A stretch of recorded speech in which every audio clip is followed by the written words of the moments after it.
Zacarias, Kabanata 11.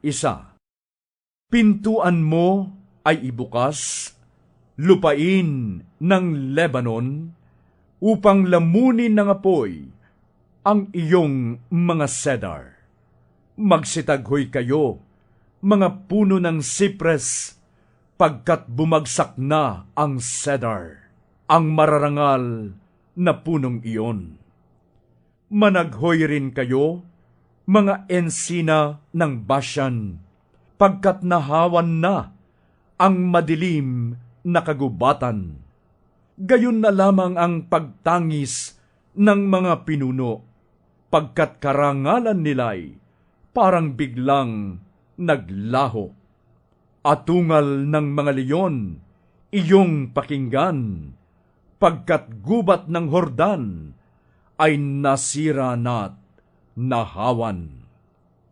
Sinabi sa akin ni Yahweh na aking Diyos, ikaw ang mag-alaga sa mga tupa kong papatayin.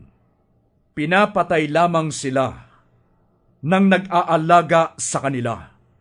Ngunit hindi napaparusahan ang mga ito. Ang karne ay ipinagbibili at pagkatapos ay kanilang sinasabi, purihin si Yahweh, mayaman na tayo ngayon. Maging ang mga pastol ay hindi rin naawa sa kanila. Hindi ko na kahahabagan ang mga tao sa lupaing ito. Pababayaan ko silang mahulog sa kamay ng kanilang kapwa. Wawasakin nila ang lahat ng bansa, isamay, wala akong ililigtas. Kinuha ako ng mga mamimili upang mag-alaga sa binili nilang tupang papatayin. Kumuha ako ng tungkod, ang isa'y pinangalanan kong kabutihang loob, at ang isa namay pagkakaisa. At inalagaan ko nga ang kawan sa loob ng 1 buwan. 3 pastol na ang pinaalis ko, pagkat naubos na ang pasensya ko sa kanila.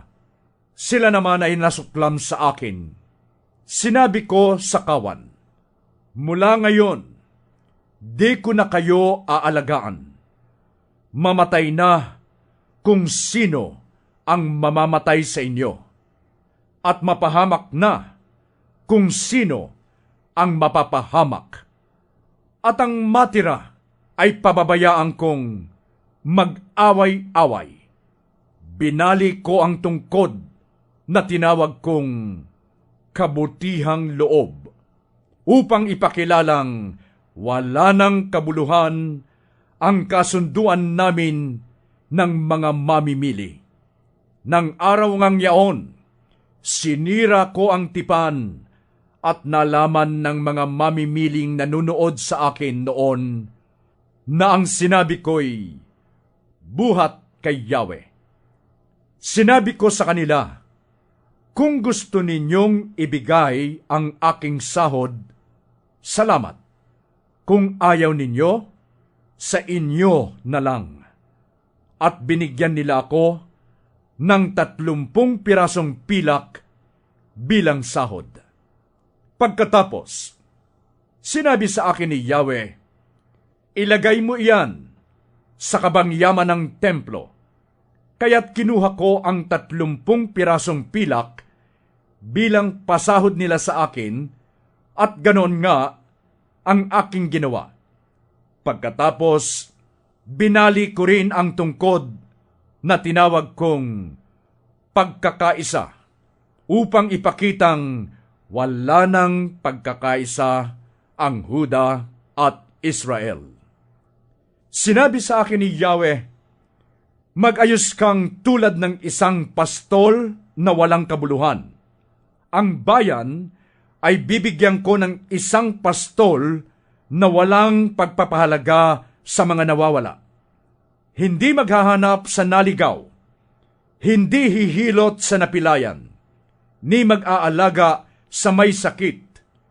Bagkos, uubusin niya ang matataba, saka itatapon ang buto nito.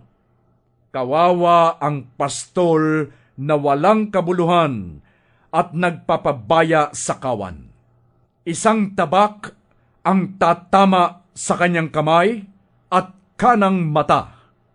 Ang kamay niya'y mawawala ng lakas at mabubulag ang kanang mata.